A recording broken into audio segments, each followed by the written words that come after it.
Всем привет! Сегодня делюсь с вами необыкновенной, супер вкусной, простой запеканкой с кабачками, но и с мясом. Очень вкусное, сытное блюдо получается, делается очень просто. Попробуйте, вам понравится. Запеканка состоит из двух частей, то есть один слой будет фарш, другой будут овощи. Основной овощ это сегодня кабачок. Сначала приготовлю фарш. Для фарша мне нужен лук и грибы поджаренные, так получается вкуснее, ну на мой вкус. Поэтому я вот в ручном блендере измельчаю лук. Можно просто порезать мелкими кубиками и поджариваю сначала чуть-чуть лук на растительном масле, буквально немножко растительного масла вот налила. Пока поджаривается лук, измельчаю также грибы. Я тоже пользуюсь вот ручным блендером, но можно тоже мелко порезать просто кубиками. Вот чуть-чуть лук начал прихватываться, кладу грибы. У меня здесь вот одна луковица и 5 шампиньонов, но шампиньоны достаточно такие, не маленькие. Этого достаточно будет на 300 грамм фарша куриного, который я беру. Я сразу же подсаливаю. И мне нужно тоже поджарить. Сейчас выделится вода с грибов, поэтому вот как только вода вся уйдет, то и достаточно. 300 граммов куриного фарша. Можно взять фарш индейки, можно также и говяжий фарш. Вот где-то треть чайной ложечки черного перца, копченой паприки, тоже где-то примерно треть чайной ложечки. Соль, конечно, по вкусу. Но не забывайте, что посолили грибы с луком. Сюда же грибы с луком кладу. Несмотря на то, что они горячие, ничего страшного. Перемешиваю сначала вот ложкой, чтобы просто не обжечься. А теперь вот рукой вымешиваю фарш, чтобы все равномерно распределилось. Беру сковороду, немножко вот налила масла. Прям вот чуть-чуть и вот распределю его по сковороде. Выкладываю сюда весь фарш и распределяю тонким слоем по всей сковороде, по всей поверхности.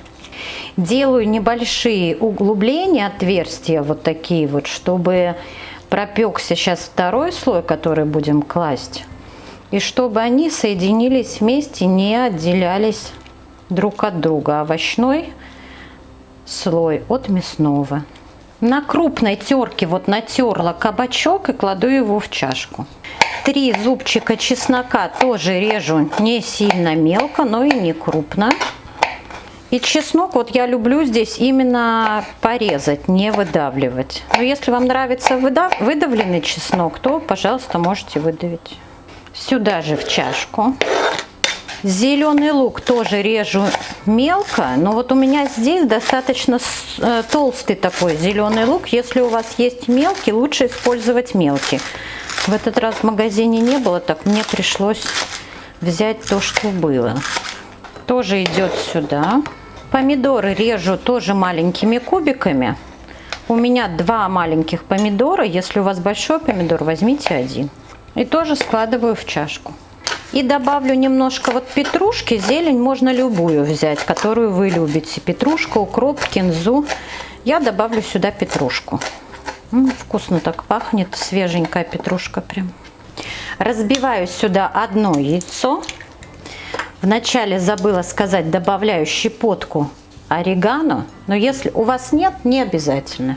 Можете вообще добавить те специи, которые вы любите. Добавляю соль, конечно же. И теперь нужно вымесить овощной фарш. Я вот делаю это руками, потому что так удобнее, чем делать это ложкой. Овощную массу выкладываю всю наверх мясной. Причем я не выливаю ее вот с чашки, а раскладываю вот так вот руками или ложкой раскладывайте. Потому что вот вся, которая жидкость останется, от кабачка много жидкости, плюс помидоры выделяется. Не надо ее прям вот вываливать всю, что называется, сюда. Пусть она там и останется в чашке. Поэтому, вон видите, сколько здесь жидкости осталось. Я ее не буду уже сюда класть. Ее достаточно то, что она сюда попала, вот по краешкам видно. И на медленном огне готовлю под крышкой 30 минут. Через 30 минут я посмотрю, какое будет состояние. Всегда по-разному получается. Естественно, смотрите по своей плите, чтобы мясо внизу не пригорело. И вот через 25 минут уже все готово. Но я всегда еще делаю так. Последний штрих выкладываю на противень и ставлю в духовку буквально вот на 5-7 минут, разогретую 180-200 градусов, но включаю вентилятор, обдув, чтобы запеканка зарумянилась. Тогда она еще вкуснее получается и красивее. Но люблю я, когда красиво и все эстетично смотрится. Поэтому ставлю под вентилятор вот 5-7 минут буквально-таки. И вот тут я сейчас смеюсь, хотела сказать, что сами думаете, как эту красоту перекладывать, но вот я ее перевернула. Наоборот, вот это вот здесь мяско, и вот оно хорошо здесь поджаренное. Ну а теперь я беру вот круглую доску, а можете взять просто вторую тарелку. Переворачиваем, поднимаем, и вот такая красота случается. Сейчас разрежу, покажу вам, как внутри выглядит. Очень сочно внутри, очень ароматно. По всей квартире сын вышел, говорит, чувствую вкусную еду. Вышел из комнаты. Правда, получается очень вкусно, ароматно, питательно. В холодном виде замечательно тоже. Поэтому запросто можно и в холодном виде. Так, вот такая запеканочка. Ну вот положу на тарелку. Здесь небольшой тонкий слой мяса, овощи, яйца. Все очень вкусно, сбалансировано. Можете делать даже без мяса, если только овощи, если вы не едите мясо. Но получается очень-очень вкусно. А, да, если будете делать только овощи, то тогда добавьте ложку муки еще. Поэтому вот делайте такой рецепт. Делитесь с друзьями, подписывайтесь на мой канал, не забудьте поставить колокольчик, чтобы не пропустить новые рецепты. За лайки вам, конечно, всегда спасибо. А это реально очень вкусно, очень вкусно.